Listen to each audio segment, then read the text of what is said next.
Flexis, c'est une entreprise qui a été créée en 1999 et qui conçoit et fabrique des capteurs pour l'automobile de compétition. Donc les capteurs servent aux équipes de compétition à comprendre ce qui se passe sur leur véhicule et à optimiser les performances. Par exemple, la température des pneumatiques, il faut être capable de mesurer sans les toucher, ou les températures de disques de frein, important aussi pour la performance du freinage. Vous avez par exemple ici un capteur de température qui peut mesurer sans contact la température d'un corps à une certaine distance.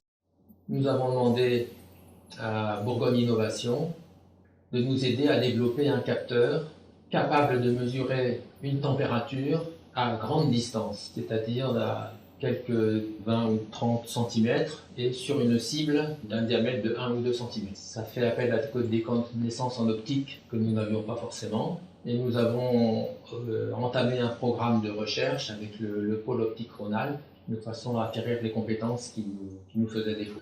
Alors ici, le logiciel de simulation qui nous permet de choisir les configurations des différents éléments pour avoir les angles de visée qui nous intéressent.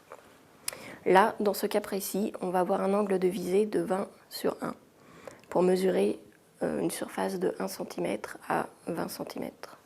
Voilà, ici c'est le logiciel de simulation sur lequel je peux régler différents paramètres jusqu'à obtention de l'angle de visée qui nous intéresse. J'ai changé le rayon de courbure. Regardez l'effet que cela aura sur le rayon d'entrée dans notre capteur. En modifiant le rayon de courbure de la lentille, on va modifier l'angle d'acceptance de notre capteur pour avoir un angle beaucoup plus restreint. C'est ce que l'on souhaite obtenir. On fait à peu près 1,5 million d'euros de chiffre d'affaires et on vend nos capteurs dans le monde entier, essentiellement dans les pays où il y a de l'industrie automobile et de la course automobile.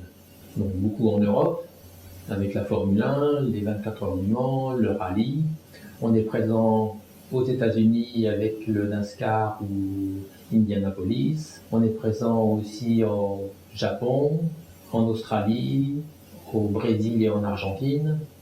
Et on a quelques contacts commerciaux donc en Inde, en Chine, et quelques niches aussi industrielles un peu partout.